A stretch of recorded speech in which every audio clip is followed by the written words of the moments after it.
E aí, galera do terceirão, espero que estejam todos bem. Força, fé, foco, no final vai dar tudo certo. E sempre podem contar com a gente.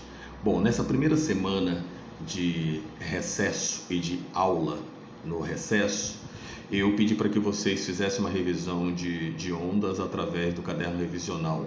E aí a aula foco seria a aula 1 do caderno 2 revisional, que trata numa geral de ondas, de fenômenos ondulatórios, de comprimento de onda, e pedi para que vocês trabalhassem algumas questões. Bom, aqui nessa aula eu vou estar discutindo com vocês 3 questões que me abordaram, mas claro, tendo outras questões, eu junto outras questões e trabalho com vocês em outras aulas. No caso aqui eu vou trabalhar a questão número 3, a número 5 e a número 6 do caderno de revisão. A número 3 é uma questão muito interessante, fala o seguinte: nossa pele possui células que reagem à incidência de luz ultravioleta, que produzem uma substância chamada melanina, responsável pela pigmentação da pele. Pensando em se bronzear, uma garota vestiu um biquíni, acendeu a luz do seu quarto e deitou-se exatamente abaixo da lâmpada incandescente. Bom, essa garota deve ter pensado nisso porque ela está em isolamento, ela não pode sair de casa e de repente ela pensou que poderia tomar sol dentro de casa num quarto, ou poderia se bronzear no quarto. Bem, essa ideia pode parecer ridícula, né, de uma pessoa pensar em se bronzear com uma lâmpada incandescente no quarto, mas a ideia não é tão ridícula assim se você tentar responder por que isso não dá certo. Porque a conclusão do exercício é essa: após várias horas, ela percebeu que não conseguiu resultado algum. Bom, a pergunta do Enem é: o bronzeamento não ocorreu porque a luz emitida pela lâmpada incandescente? Bem, nós sabemos que não dá para se bronzear com uma lâmpada em casa. Mas por que não dá para se bronzear com uma lâmpada em casa? Bem, se eu estivesse na sala de aula, algumas pessoas iam levantar a mão com certeza e ia falar que o que bronzeia seria uma onda que estivesse no comprimento de onda da faixa do ultravioleta. Então, as ondas eletromagnéticas que causam bronzeamento, ou seja, que fazem com que o corpo produza uma substância chamada melanina, seriam as ondas eletromagnéticas na faixa do ultravioleta.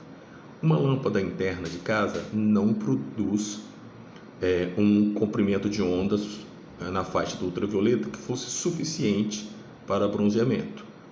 A maior parte da onda que se produz numa lâmpada é luminosa ou ainda de aquecimento, e a de aquecimento não é ultravioleta, é infravermelho.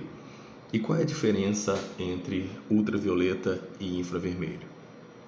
O comprimento de onda e a frequência.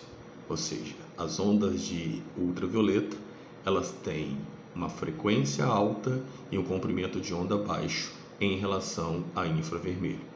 Então, a resposta seria: o bronzeamento não ocorreu porque a luz emitida pela lâmpada incandescente é de baixa frequência. Baixa frequência em relação a quem?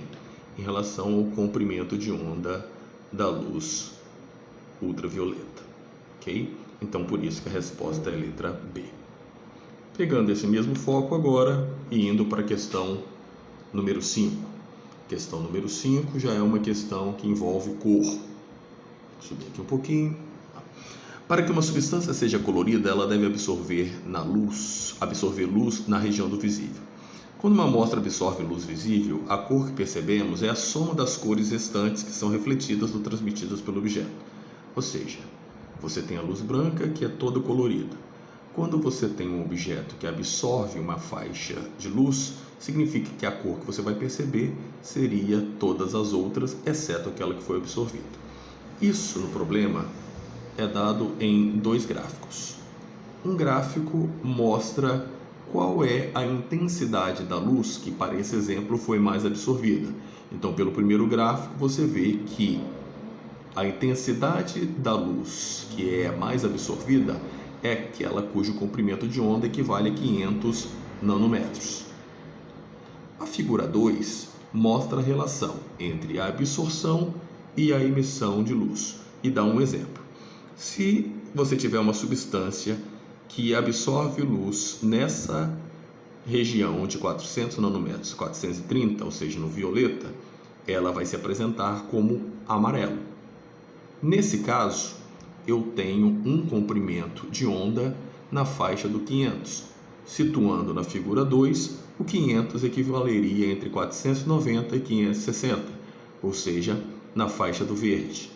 Então, se essa substância está absorvendo mais a cor verde, significa que ela vai emitir mais em vermelho. Como é que eu sei isso? Por conta da relação oposta entre verde e vermelho que você tem na tabela. Por isso, respondendo a pergunta aqui, qual é a cor da substância que deu origem ao espectro da figura 1? Então, na figura 1, o que você tem é que se ele absorve mais o verde, significa que você vai ter mais vermelho. Portanto, a resposta correta seria a letra E, vermelho. A questão mais interessante do trio é uma questão do Enem de 2016, que começa falando: uma ambulância em movimento retilíneo e uniforme aproxima-se do observador O em repouso. Dando o modelo da ambulância e dando o modelo da figura de como é que ela representa, para quem já estudou, já sabe que esse modelo é o modelo do efeito Doppler. Então, para responder essa questão, você teria que lembrar o que é o efeito Doppler. O efeito Doppler, ele não é um fenômeno em si, ele é uma percepção de uma mudança aparente da frequência de um corpo que está emitindo uma certa onda.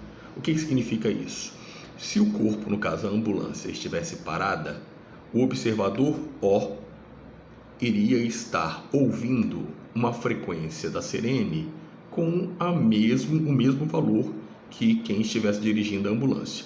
Como a ambulância está em movimento, se aproximando do observador O, para quem estudou o efeito Doppler, sabe que quando você tem uma fonte de ondas sonoras se aproximando de um observador, aparentemente a frequência aumenta. E quando ele está se afastando do observador, aparentemente a frequência diminui. A questão é qual gráfico que me representaria isso.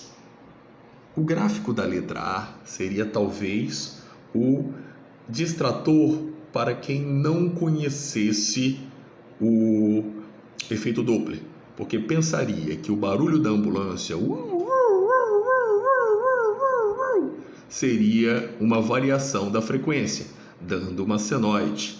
Gostaram do meu? Então, mais ou menos assim como a ambulância faz, ou um cachorro também. Bom, nesse caso não é a letra A, porque a variação de frequência não se dá dessa maneira. Como é que acontece a variação de frequência no efeito Doppler? Não é uma aproximação? Como é que o observador perceberia essa aproximação? Professor, eu perceberia essa aproximação com uma frequência aparente maior. E depois, quando se afasta, há uma frequência aparente menor, professor. Então, pensando assim, qual seria o gráfico que está representando? Uma frequência maior inicialmente e uma frequência menor depois. Qual? Muito bem. O da letra D. Pô, professor, eu ainda não entendi. Veja bem, a frequência A seria a frequência da ambulância. Para o observador O, antes de chegar no observador, como é que o observador perceberia? Uma frequência maior do que a frequência da ambulância. E depois que passou, professor, uma frequência menor. Eu entendi então. Antes de chegar no observador, a frequência estava maior. Chegando no observador é igual. Passou do observador, seria menor. É uma questão do efeito Doppler, é uma questão de médio para difícil pela análise do gráfico. Você teria que entender aqui, teria que entender o desenho e ainda teria que colocar isso no gráfico. Mas de qualquer modo, a resposta correta é a letra D. Espero que tenha sanado essas dúvidas iniciais. Qualquer outras dúvidas, mande para o e-mail para mim e eu que eu vou respondendo aos poucos, até a gente poder estar fazendo lives, a gente poder ter aula online, a gente vai progredindo nessa aproximação até podermos nos encontrarmos e darmos um longo abraço. Não se esqueça, vai ficar tudo bem. Abraço.